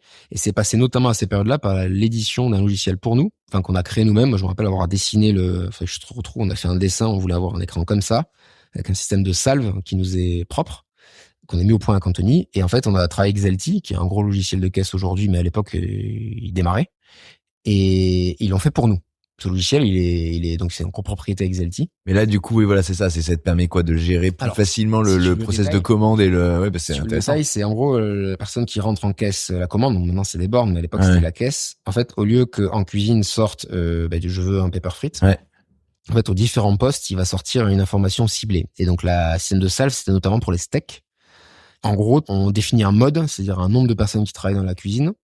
Et ce mode va déterminer un temps et un nombre de steaks à envoyer maximum. C'est-à-dire que du coup, t'as un chrono qui part, t'as la commande qui arrive, t'as un bouton qui s'agite, t'appuies sur le bouton et là, t'as la commande qui s'affiche. Mais le bouton se gèle, là. Il se gèle pendant 30 secondes, 60 secondes, 90 secondes. Et donc, l'opérateur fait son steak. Et dès lors qu'il se dégèle, entre-temps, il y a d'autres commandes qui arrivent. Ouais. Il appuie sur le bouton et là, va s'afficher le nombre de commandes qui sont arrivées depuis que le bouton a été gelé dans la limite d'un certain nombre. D'accord. Comme ça, en fait, ça fait quoi? Ça fluidifie le trafic. Et l'opérateur, il a pas besoin de se poser de questions de qu'est-ce qu'il lance quoi. Il lance ce qu'on lui dit de lancer. Et il est monotache. et il est monotache. Parce qu'il y a déjà eu du bouton, donc quand il a un truc, et il ne débloque que la tâche suivante qu'une fois que... Et il peut se concentrer sur cuire bien le steak, etc. En fait, il se pose pas de question d'anticipation de combien il doit lancer en fonction du nombre de clients qui arrivent et tout. C'était l'enfer parce que parfois on voulait aller vite, donc on envoyait t'essaies plus. de prendre de l'avance, mais en du fait, coup tu plantes. Nous, dans le grill, en fait, il se trouve qu'on a un grill avec rabat, donc quand tu lances un rush, tu peux pas rajouter un steak en plus. C'est pour ça, en fait, c'est parce qu'on a des salves de cuisson. Et en fait, on a industrialisé le truc, tout simplement. Et ça, on l'a fait aussi du coup pour les frites, pour le post frites, et pour le post par contre garniture. Là, c'est one by one parce qu'il y a pas besoin de faire de salve parce on peut les faire un par un. Donc on envoie le pain quand on reçoit une commande. Et lui, alors chacun évidemment reçoit l'information. Hein. Le gars qui fait les garnitures, il reçoit la recette du burger. La personne qui est aux frites, évidemment, elle reçoit juste la friture. C'est classique. Chacun reçoit son truc. Il y a un système de tickets qu'on a mis en place avec un système on a fait faire une espèce d'assiettes en aluminium dans un rail sur mesure, dans une table de prod qu'on a dessinée nous-mêmes, que j'ai dessinée sur SketchUp, avec tout ce qui allait bien, les racks et tout. Et en fait, ça permet en une seule fois de pousser, et tu pousses tous les burgers de la ligne en un seul mouvement, parce qu'avant, on poussait à chaque fois un par un comme ça. Là, en un seul coup, tu fais avancer les burgers sur la ligne. C'est chaque geste, quoi. Pareil, on a structuré toute notre cuisine pour que tu aies le minimum de pas à faire. Enfin, tout ça, ça a été pensé jusqu'au bout. Donc, la cuisine à Victor, elle a changé 100 fois. Tout a changé 100 fois. Victor. Mais c'est drôle parce que là, ce que tu racontes, c'est le fantasme qu'on a tous dans l'idée de l'entrepreneuriat avec McDonald's, avec la rationalisation, les temps passés, les postes. Mais McDo, ça a été notre principale source d'inspiration. Ouais. En fait, nous, on veut faire McDo en bon pour la planète et pour la santé, quoi. Voilà. C'est pas plus compliqué que ça. Hein. C'est ce qu'on veut faire. Ouais, mais il y a ce kiff aussi de la structuration. Oui. Complètement. Du process. Et alors, les process McDo, donc moi j'avais bossé, je t'ai pas redit, mais j'avais refait du coup 6 mois en mode benchmark en 5e année. Mais là, c'était un mode espion. Ouais. Et en fait, on s'est vachement inspiré donc du coup de leurs pratiques, mais on les a vraiment adaptés aux nôtres. Enfin, bien sûr. L'écran dont je te parle, ça ils ont pas, etc. Par contre, on a le même grill qu'eux, on a les mêmes friteuses. Et pareil, on parlait d'investissement. Nos cuisines, notre grill, il coûte une fortune. Mais en fait, ça nous permet derrière d'avoir une constance qualité et une productivité qui est dingue. Ouais. Parce que c'est un rabat qui vient se mettre. Pareil, le grill, on l'a trusté aussi, la façon de faire fondre le fromage. On a détourné la façon d'utiliser le grill pour pouvoir faire fondre le fromage. Enfin. Donc, il y a tout ce process production. Et si je suis ensuite la chaîne de valeur, la distribution. Donc, à l'époque, on a optimisé tout le poste d'envoi. Il y a moins de choses, on va dire, de rupture, mais c'était vraiment une rationalisation, pareil, de la préparation des plateaux, du froid, etc. Logiciel de caisse aussi, qu'on a beaucoup bossé pour qu'il y ait un minimum de touches à taper pour l'équipier. Et c'est génial, c'est hyper excitant ces trucs de quand vous avez dû vous prendre la tête. Ah mais non, mais regarde, on enlève. Ce qui est génial, c'est que tout ça, pourquoi on l'a fait? Parce que on revient de la genèse. On s'est mis 2 contraintes dans la gueule. Le 100% bio et le prix. Si on n'avait pas eu ces contraintes, en fait, on aurait gagné l'argent facilement, on aurait développé, on aurait ouvert des restos. Et 10 ans plus tard, on serait retrouvé à se dire ce qui se passe dans certaines enseignes. Ah merde, j'ai un problème de constance qualité, j'ai un problème de rentabilité, j'ai rien optimisé. Et en fait, heureusement qu'on s'est mis ces contraintes parce qu'en fait, on a galéré. Et ça vous a fait serrer les choses dès l'origine. Exactement. Ouais. Et en fait, ça, c'est un truc incroyable. C'est que c'est devant l'adversité, c'est quand on est sur le fil du rasoir qu'on est performant. Ouais, t'es obligé de tout serrer. Moi, j'ai un truc que j'ai dit souvent, c'est tu t'empâtes quand t'es pas sur le fil du rasoir. C'est un truc de trailer, là, de Scott Jurek. Je le répète à mes équipes, c'est qu'il faut tout le temps être sur le fil du rasoir. C'est pas agréable. Mais en fait, c'est là où t'es performant, quoi. Et c'est ce qui s'est passé. Par contre, on aurait pu crever 100 fois, hein. Entre-temps. Ouais, non, mais. 100 fois. Moi, à cette époque-là, je faisais mon plan de trésorerie à la journée. Tous les jours, je faisais mon plan de trésor parce que je savais pas comment j'allais payer demain mes fournisseurs, quoi. C'est pour ça que je pleurais dans le métro aussi, notamment. Épuisant, le truc, quand même. C'était l'enfer. Et Anthony, on a vraiment chié, quoi. Et c'est pas pour faire genre, hein. C'était vraiment une période difficile. Et en même temps, t'avais la satisfaction des clients. Heureusement que vous avez le service, en fait, parce que les gens disaient, c'est trop bien. Heureusement que t'as ça, quoi. Mais franchement, et heureusement qu'on était bio aussi, parce que la bio nous a permis de se lever le matin. Et il y a plein de fois, on s'est dit avec Anthony, si on faisait pas de la bio, on reviendrait aussi sur ce côté-là. C'est qu'on aurait arrêté. Moi, je sais. Moi, aujourd'hui, je sais. T'aurais pas eu cette valeur en plus, oui, voilà. Donc, du coup, l'aval, c'est terminé avec les bornes, mais ça, c'est bien plus tard. Mais ça termine quand même notre process. Les bornes qu'on a mis en place, toujours avec le même dynamique. Beaucoup d'investissements. Ça nous a coûté une fortune avec notre prestat. On a pris le meilleur prestat. On a passé, là, pour le coup, c'est nos équipes avec François et Blandine, notamment, qui ont bossé dessus. On a fait le meilleur parcours client adapté à nous possible. On n'a pas cherché à faire un truc standard. On fait jamais du standard, en fait. On fait sur mesure, ce qui nous coûte une fortune. Un peu trop, d'ailleurs. Mais du coup, on a un parcours client de ma boule. Et quand les bornes sont arrivées, on a fait plus 8% de panier moyen. Et on a la fidélité. Et on a, voilà. Donc ça, c'est plus tard, hein. Ça, c'est arrivé, les bornes en 2022. Mais ça vient finir cette chaîne de valeur. Voilà. On sent que vous avez eu à cœur de tout lisser, en fait. On a l'impression que ce que tu décris aujourd'hui, c'est une espèce de chaîne, mais ouais. C'est du lean management, ouais. C'est du lean management. Et à côté de ça, est arrivé aussi, mais un peu plus tard, la rationalisation de l'organisation du travail avec la modulation du temps des heures, ce que fait McDo, pour pouvoir avoir des équipes que tu prends avec un contrat fixe, mais chaque mois, en fait, chaque semaine, ils ont un contrat de 15 heures, ils peuvent embaucher 18, puis la semaine d'après 12, etc. C'est très encadré, hein, faut respecter plein de choses. Ça nous permet, en fait, de s'adapter à la demande. Et donc d'avoir un taux de chiffre d'affaires par heure travaillée, c'est un KPI qu'on regarde tout le temps, optimisé. Et là, je sais plus, sur l'enseigne, on doit être à 70 ou 75 euros en moyenne, hein, ça dépend de chiffre d'affaires par heure travaillée. Et donc ça, c'est vraiment la dualité entre la productivité, les conditions de travail, et aussi, là, on parle beaucoup dans la restauration du problème de recrutement, bien sûr. qu'on n'a pas. On n'a pas ce problème. J'ai beau redemander dans nos équipes, on n'a pas ce problème. Et je pense que ça vient du fait de tout ce que j'ai raconté, c'est-à-dire que, mais ça, McDo le fait aussi, et c'est mise en valeur par le fait qu'on a, je pense, ces convictions, ce sens du 100% bio, et aussi un management aussi historiquement toujours basé sur la confiance et la bienveillance, mais alors il était vachement galvaudé ce mot. Ouais, c'est compliqué de dire ça aujourd'hui parce que c'est chiant, je peux plus dire ça, mais c'est vraiment vrai en fait. Ouais. On fait confiance à nos équipes. Et donc ça, c'est pour le côté, on va dire, optimisation, vraiment KPIs RH, tu vois. Et donc la marge, évidemment, a augmenté parce qu'on a baissé nos coûts. Enfin, tu vois, on a tout rationalisé. Donc le PNL était bon. Donc en 2017, on s'est dit, putain, mais là, on a bien bossé. On a créé en fait un savoir-faire là, un vrai savoir-faire. Peut-être qu'il y a des entrepreneurs qui seraient intéressés. Ah bah tiens, on va peut-être faire de la franchise. Et bim, en franchise. Et là, le premier franchisé, c'est notre Romain André national, que j'adore. Donc Romain André, j'ai oublié de parler de lui, c'est dingue que j'ai pas encore parlé de lui à ce moment-là du podcast. Mais Romain était un gars de l'EDC qui est arrivé faire son stage chez nous lui aussi, mais 1 an plus tard. C'est lui qui était en photo sur le 20 minutes. Et donc il a fait son stage, ensuite il voulait ouvrir un restaurant rapide italien qu'il n'est pas arrivé à faire. Il est revenu chez nous, il a dirigé Choiseul et Victoire, nos 2 premiers restaurants, pendant justement cette période-là aussi. Il était à nos côtés. Donc en fait, il a construit avec nous. Et qu'est-ce qui s'est passé quand on va ouvrir une franchise? J'ai eu l'idée de lui dire, en fait, Romain, est-ce que tu veux ouvrir notre première franchise? Il n'y a pas meilleur que toi pour, tu connais tous les rouages. Le mec a ouvert Montorgueil, derrière il a ouvert le Marais. C'est le franchisé qui performe le mieux en termes aujourd'hui de KPIs. Il a été représentant des franchisés pendant 3 ans. Et il est toujours là. Voilà. C'était super. Alors, évidemment, il a pris mais tellement de pots cassés.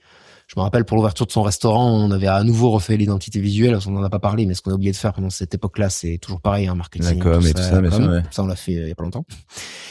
Et donc, on avait un nouveau concept, mais qui était moyen. Et il y avait des néons dans ce concept, des néons jaunes. Moi, j'étais allé valider avec la boîte, la couleur du néon dans un entrepôt. Et puis, quand Romain a mis ses néons, il m'a dit, Louis, viens voir. Et là, j'arrive, c'était rose. C'est bon, ça. Et là, j'étais là, mais putain, mais Romain, mais je suis tellement désolé. Et là, franchement, il dit, écoute, c'est pas grave, c'est comme ça. Et Romain, il a toujours été comme ça. Écoute, c'est pas grave. Il savait qu'il allait payer les pots cassés. Il en a payé, hein. Et il nous en a apporté aussi énormément. Du coup, beaucoup d'échanges, que ce soit avant ou après qu'il crée sa franchise. Enfin, toujours aujourd'hui. L'autre jour, il a fait, au dernier séminaire, il a fait une démonstration à tout le monde de la façon dont il avait de gérer justement ses plannings. Donc ouais, gros, voilà, c'est un truc évident que je dis, mais l'entrepreneuriat, c'est des rencontres, quoi. Qu'est-ce qui nous a permis d'ouvrir ces portes? C'est des rencontres à la fois pour les franchisés, des salariés, des fournisseurs qui nous ont fait confiance. Ça me fait faire le lien, et je reviens parce que c'est le thème juste avant. Il y a une rencontre avec Elivia, et donc Unebio, ce qui nous fournit les steaks hachés. Aujourd'hui, c'est Elivia qui transforme et qui achète auprès d'Unebio, qui est la plus grosse coopérative d'éleveurs de bœuf bio. Aujourd'hui, on passe plus de 1% du bœuf bio français. En France, BioBurger, tout confondu. Hein. Donc on est quand même assez important parce qu'on fait quasiment que ça. Et à l'époque, quand on n'avait pas ouvert encore Victoire, j'arrive à rentrer en contact. En fait, on voulait bypasser nos distributeurs. C'est toujours pareil, on était déjà dans une optique... on était en surgelé haute pression à l'époque. Hein. Donc le steak haché du supermarché un peu dégueu, hein, faut me le dire. Hein. Et donc on contacte Elivia. Un gars que nommé Cyril Carville vient à Choiseul. On n'était personne. On avait 1 an d'ancienneté. Et on discute, on prend un café, on s'en rappelle très bien. Et là, le gars ne bossait que avec Quick en direct. Et donc, il s'occupait du steak haché surgelé chez Elivia. Et il nous dit, ok, banco, je squeeze l'intermédiaire, désolé pour l'intermédiaire, et je vous livre en direct, mais du coup des palettes de 1 tonne, ou non pas 1 tonne, mais des palettes entières quoi, de steak haché surgelé. Donc pareil, on a acheté des congélateurs du coup. Ce qui était bien, c'est que le distributeur permettait d'avoir des peu de colis, mais là il fallait toujours pareil, toujours même. Mais il a accepté. Et maintenant, on passe 1%. Donc autant du bœuf total. Hein. Donc autant dire que pour une bio et Livia, je sais plus combien on représente, mais je crois que, je dis pas de bêtises, je crois qu'on a 10 ou 15% du bœuf bio des Livia. Enfin, donc le gars, il a mis le doigt, enfin on lui a donné raison, quoi. Et lui, donc lui après, il est parti, et nous on est passé en frais.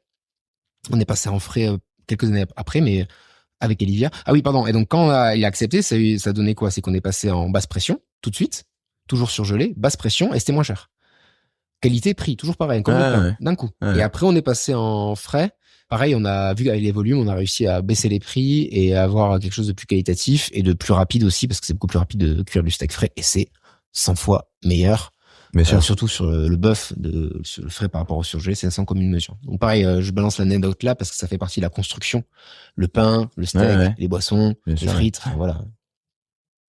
Et donc 2017, donc ouverture. Et depuis 2017, on ouvre tous les ans des restaurants franchisés ou propres. Donc on a choisi cette stratégie de faire les deux. D'accord, vous avez cette volonté de développement parallèle. Oui.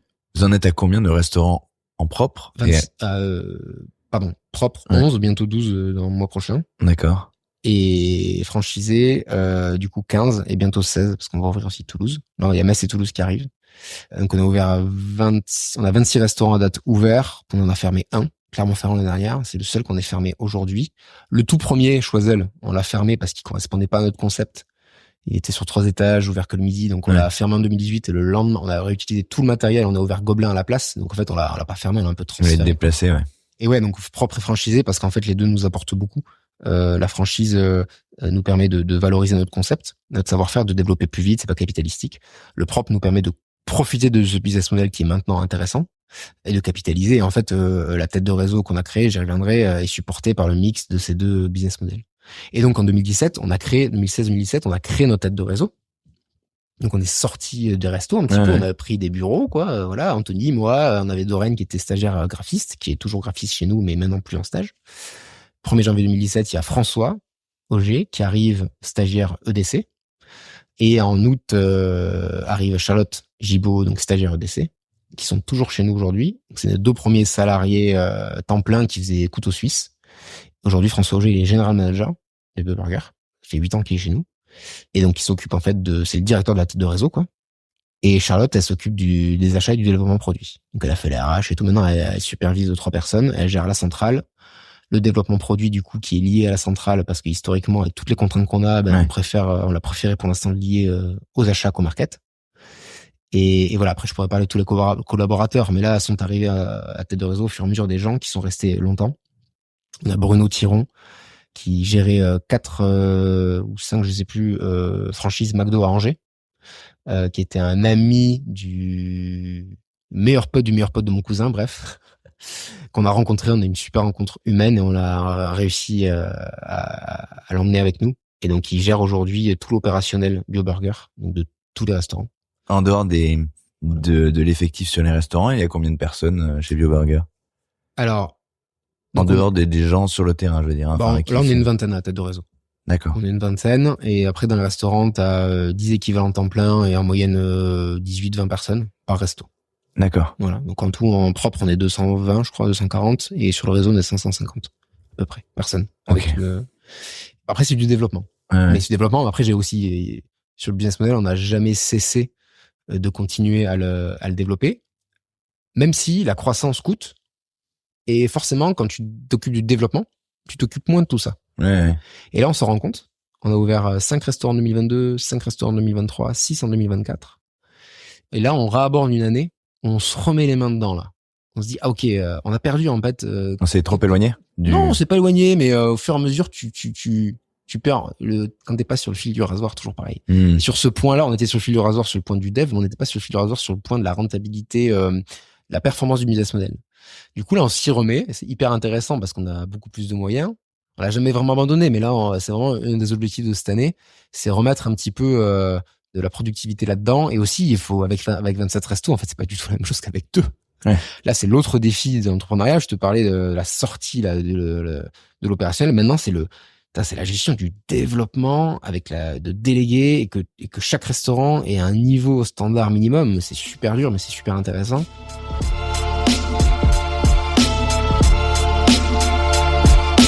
Là, on a vraiment une charnière entre 20 et 30 restaurants. On devient une grande enseigne. En même temps, on est encore quand même assez petit. Enfin, tu vois. Et ça, c'est passionnant. Et maintenant, on a des équipes en tête de réseau qui s'occupent de gérer ça. Enfin, on devient vraiment entrepreneur. Et c'est vrai qu'on a plus les pieds dans le cambouis, moins. Enfin, et on essaie quand même de le garder. Là, Anthony, il passe ses journées en ce moment dans un des restaurants pour faire de l'innovation, par exemple. Là, à date, là. Donc, c'est intéressant pour justement innover. Comment faire pour avoir le pulled pork. On a un problème sur le pulled pork aujourd'hui, je le dis. Là, on a du pulled pork, on a une super filière de porc. Petites anecdotes, on l'a mis en place parce que la filière porc bio avait besoin de valoriser ces morceaux-là. Ils nous ont proposé ça, on a trouvé ça cool, donc on fait du pulled pork, c'est de l'épaule. Qui est une super idée parce qu'on adore ça. Qui n'aime pas le pulled pork. Il est bien le pulled pork, mais on a dû enlever une partie de la sauce parce que sur le grill en fait, il dessèche. Enfin, ça gratte sur le grill après. Tu vois, il y a des dépôts, ça attache. Ouais. Du coup, notre pulled pork, il est bien, mais il est pas ouf. Ça, c'est typique Bio Burger. C'est qu'on s'est tellement mis de contraintes de la rapidité, le prix, la bio et tout, que du coup, c'est difficile de faire du développement de produit. Donc maintenant, il faut retrouver retrouver cette gourmandise sur le pulled pork en réglant le problème de... Du coup, Anto bosse sur du bain-marie, à intégrer sur notre ligne de prod dans les 27 restos. Pas facile, mais sur le bain-marie, il y aura plus de problème. On pourra servir le pulled pork. Et peut-être qu'on y arrivera et que dans 6 mois, 1 an, on aura un pulled pork qui défonce. Et tout est comme ça. Aujourd'hui, on ne peut pas avoir de fromage fondu sur notre poulet. Je te passe les détails, mais on peut pas. Ouais. Mais demain, peut-être qu'on pourra. J'adore, je discute pas mal avec Graphite Pianway. Et ce que j'aime bien, c'est que eux et Rudy, ils se posent la question de se dire comment on fait le meilleur burger possible. Puis derrière, le process, le prix, tout ça, ça suit. C'est des restaurateurs. Mais tu vois, c'est assumé et c'est leur truc. Et ils font des burgers de dingue. Nous, on se dit comment on fait pour avoir un burger 100% bio et à ce prix-là, le meilleur possible. C'est-à-dire qu'on se pose 2 contraintes. Et dans ces contraintes, on essaie de faire sortir ce qui est possible. C'est vraiment 2 approches complémentaires, différentes. Ça, et c'est vraiment la nôtre aujourd'hui. Voilà. Donc c'est assez intéressant. Et derrière tout ça, ce que je voulais dire tout à l'heure, du coup, j'y reviens parce que c'est super, méga important. Donc je reviens à la genèse du 100% bio. Donc nous, on a vachement évolué là-dessus. Alors voilà, je veux qu'on finisse là-dessus. Il faut que tu nous dises où on en est aujourd'hui de ces valeurs-là, parce que quand on part au front avec une idée animée par ces valeurs, en l'occurrence, on se parle d'environnement, mais pas que. Enfin, le bio, ça c'est transversal, donc ça raconte beaucoup d'autres choses. Quand ça passe par le prisme de l'entrepreneuriat, par toutes les aventures que vous avez menées, au bout de tout ce temps aussi, de toutes les contraintes que vous avez essuyées, on en est où, chez BioBurger, de ce rapport à cette volonté originelle? Elle s'est décuplée, elle s'est amoindrie, elle s'est déployée. Elle s'est complètement déployée. Alors, j'ai oublié de le dire, mais au-delà du 100% bio, on a ajouté des attributs. Ouais, on est passé en tout compostable avant la loi qui est arrivée, donc on a dû revenir en arrière pour faire du réutilisable, ce qui est très bien aussi. On n'a pas d'eau en bouteille, donc on fait là, je t'ai parlé des boissons, mais un jour on a réussi avec ce système-là à faire de l'eau microfiltrée plateau gazeuse, donc il n'y a pas d'eau en bouteille dans nos restos. On respecte les saisonnalités, pas de tomates en hiver, pas d'avocat en été qui vient du Pérou. Et on a une carte, j'ai pas parlé de la carte végétarienne, on a la meilleure carte végétarienne du marché parce qu'on a fait des végétariens, il y a 4 recettes dédiées. C'est pas juste un ersatz, c'est une vraie recette et qui existe en tant que telle, pas parce qu'elle est végé, parce qu'elle est juste bonne, comme le rustique qui est recette de camembert au beurre pané. De camembert pané. L'idée c'est quoi? C'est qu'il y ait plein de gens qui bouffent du bœuf, qui en fait prennent ce burger-là parce qu'il leur donne juste envie, donc passer par l'envie pour avant tout, consommer mieux, mais en passant par l'envie. Et ça fait le lien avec ce que tu me dis. En fait, l'âme de BioBurger aujourd'hui, c'est de participer à la transition écologique, mais par le plaisir et sans contrainte. C'est-à-dire qu'on estime que les clients, les consommateurs, etc., peuvent faire des efforts, mais de manière marginale. Les entreprises doivent proposer des solutions. Et proposer une solution, c'est quoi? C'est proposer un produit qui soit compétitif sur le marché. Faut pas qu'il soit plus cher, faut pas qu'il soit moins accessible. C'est pas possible. Faut qu'il soit compétitif, mais qu'il intègre cette verticale de transition écologique. Après, elle peut se traduire sur plein de formats, on peut en débattre. Nous, c'est le 100% bio. Notamment, après, il y a tout ce que je viens de dire, mais le principal, c'est 100% bio. Et l'idée, c'est que les gens qui viennent chez nous, et donc on retrouve le 100% et le pas cher, c'est rapide, c'est bon, c'est pas trop cher. Pour info, au niveau du prix, oui, on est plus cher que McDo, mais on est toujours 20 à 30% moins cher que nos concurrents en moyenne. Ouais. Big Pharma et compagnie. Qui, eux, sont partis sur des prix très élevés. Bon. Donc c'est bon, c'est rapide et c'est pas cher. Et tu manges 100% bio. On est la seule enseigne aujourd'hui de restauration à faire du 100% bio au niveau national. Il y a évidemment des restaurants indépendants et encore heureux, mais il n'y a pas de chaîne. Ouais, bien sûr. Ce qui est assez dingue d'ailleurs. Et donc ça, c'est l'âme de BioBurger, c'est cette transition écologique-là, positive et sans contrainte et plaisante.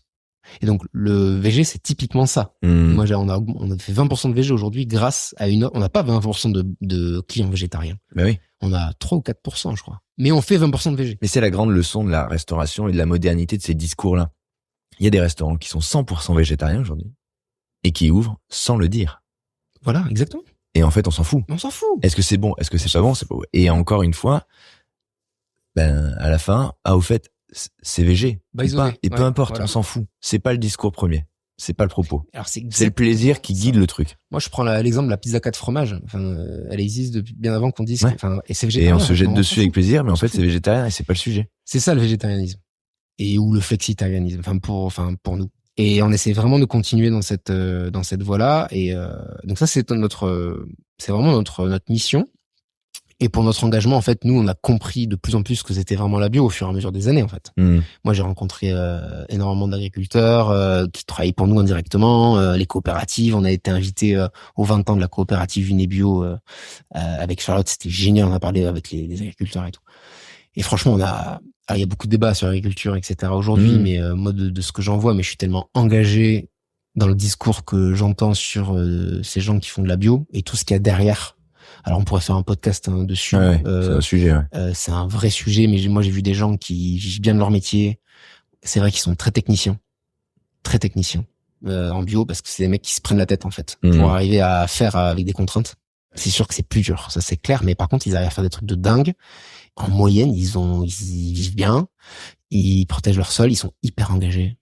Et derrière, t'as envie de bosser pour eux, quoi. En fait, la filière amont, mais moi quand j'ai appris qu'on faisait 1% du bœuf bio français, mais j'ai halluciné, j'ai dit mais c'est ouf. Pareil sur le pain. Alors le pain et les pommes de terre, c'est des marchés plus gros en bio, mais quand même notre raison d'exister en fait, c'est qu'aujourd'hui on a un débouché unique pour la bio.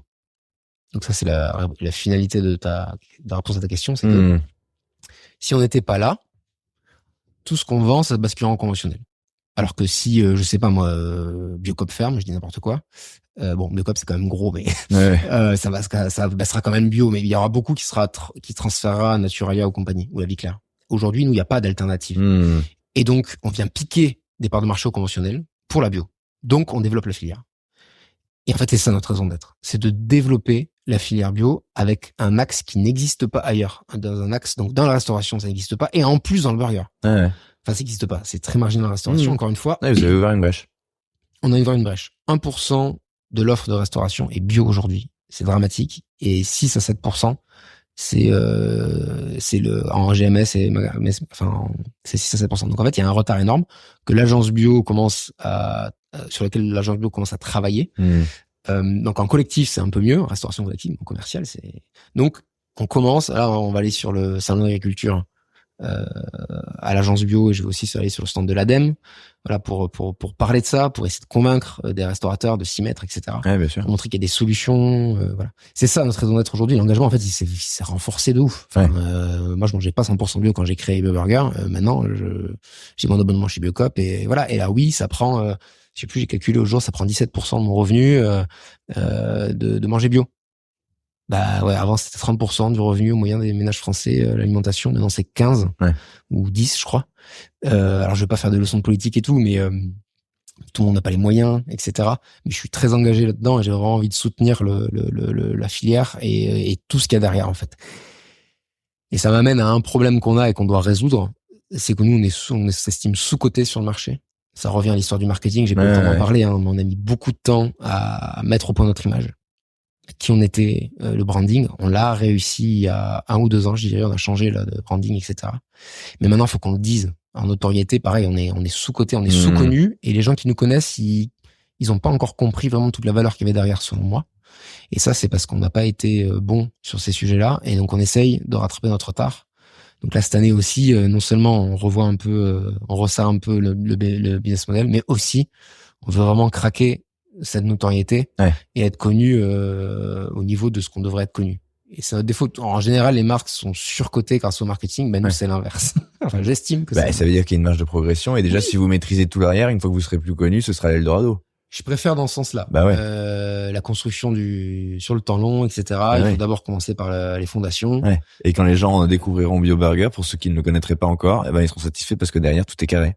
Exactement. Pas mal. Exactement. Et du coup, pareil, je fais des parallèles avec l'ultra, parce que maintenant, je fais de l'ultra trail, donc après le marathon, ultra trail, machin, et j'aime bien faire des parallèles et j'aimerais bien en faire de plus en plus. Bon, ça devient vachement à la mode et tout, mais je trouve ça vraiment pertinent parce que quand tu pars sur une course longue distance, c'est beaucoup de parallèles avec l'entrepreneuriat. Et moi, j'aime bien un style de course où je parle lentement, je pose les bases, je laisse partir les autres devant. Et à la fin, quand la course s'allonge, en fait, quand t'as posé les bases, tu rattrapes tout le monde. Et c'est un peu ce qui est en train de se passer, mais c'est à BioBurger. Et c'est pour ça que ces valeurs-là, de temps long, de construction, qui viennent écouter à la récompense au bout de plusieurs années d'efforts, brique par brique, tu vois, pas après pas. C'est vraiment le style BioBurger, sachant qu'il y a quand même un risque, c'est d'imploser en vol. C'est-à-dire que si tu pars trop lentement, t'investis trop, comme on a dit. Tu peux quand même aussi te faire bouffer. Et il faut savoir aussi aller un peu plus vite de temps en temps. C'est le défaut de cette stratégie, mais c'est ce qu'on est, c'est notre identité à nous, quoi. C'est comme ça qu'on arrive à créer de la valeur durablement. Et ça nous plaît beaucoup. Et j'aimerais bien pouvoir mieux exprimer ce truc-là. J'en ai un peu parlé sur les réseaux sociaux. Je fais pas trop de réseaux sociaux, mais je commence à en faire plus. Et ça va un peu à contresens de ce qu'on entend, de la rapidité du moment et tout, de la société d'aujourd'hui. Et je trouve que moi, je prends beaucoup de plaisir personnellement à avoir cette vision-là et j'aimerais un peu plus l'exprimer. Voilà. T'as raison, parce que c'est différenciant, en l'occurrence. En plus. Mais au-delà de la différenciation, c'est kiffant et efficace, je trouve. Enfin, de mon point de vue. Ouais. Trop bien. Voilà. Merci d'avoir partagé. Merci à toi, j'espère que j'ai pas trop été bavard. C'est trop bien. On est là pour ça, tu rigoles. Merci beaucoup. Merci.